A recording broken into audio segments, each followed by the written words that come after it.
Mukunda jewellers వారి Poorvi gold and diamonds November 1న KPHB లో ఘనంగా ప్రారంభం. ఓపెనింగ్ ఆఫర్ గా ప్రతి 3 లక్షల కొనుగోలుకు ఒక బంగారు నాణెం ఉచితంగా పొందండి. తెలంగాణ రాష్ట్రం ఏర్పడిన తర్వాత వరుసగా 2 సార్లు అధికారంలో ఉన్న భారత రాష్ట్ర సమితి దేశంలోనే అత్యంత సంపన్న పార్టీగా నిలిచింది.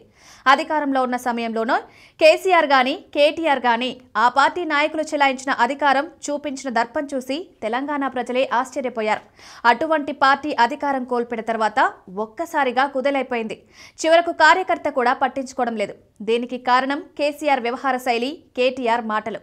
ఈ రెండే ప్రధాన కారణాలుగా మారి బీఆర్ఎస్ ఊపిరి ఉంటుందా లేదా అనే పరిస్థితికి తీసుకొచ్చాయి.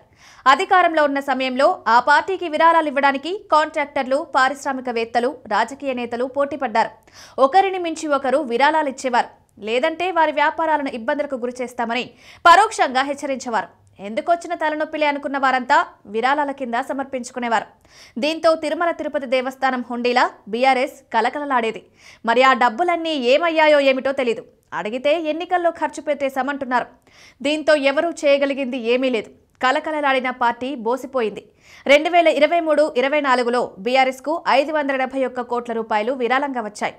వీటిలో ఎలక్టోరల్ బాండ్ల రూపంలో వచ్చినవి 496 కోట్ల రూపాయలున్నాయి. 2022-23లో 684 కోట్లు వచ్చాయి. అన్ని కోట్ల రూపాయలతో కలకలలాడిన ఆ పార్టీ వైపు ఇప్పుడు కనీసం చిన్న వ్యాపారస్తులు కూడా కన్నెత్తి చూడడం లేదు. కాంట్రాక్టర్లు కానీ, రాజకీయ నేతలు కానీ, పారిశ్రామికవేత్తలు కానీ ఇలా ఎవరూ ఒక్క రూపాయి కూడా ఇవ్వడం లేదు. రాజ్యసభ సభ్యులు, అజ్ఞాత వ్యక్తులైతే అస్సలు పట్టించుకోవడం లేదు. దీంతో నిత్య కళ్యాణం పచ్చతోరణంలా ఉండే ఆ పార్టీ ఇప్పుడు బోసిపోయింది.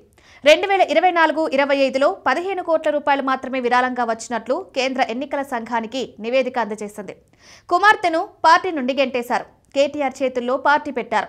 జూబ్లీహిల్స్ ఉప ఎన్నికల్లో గెలుస్తామా లేదా అనే అనుమానంతో మొన్నే కేసీఆర్ సమీక్ష నిర్వహించారు. అక్కడ కూడా ఓడిపోతే వచ్చే సంవత్సరం ఆ 15,000 కోట్ల రూపాయలు కూడా కనిపించడం లేదు.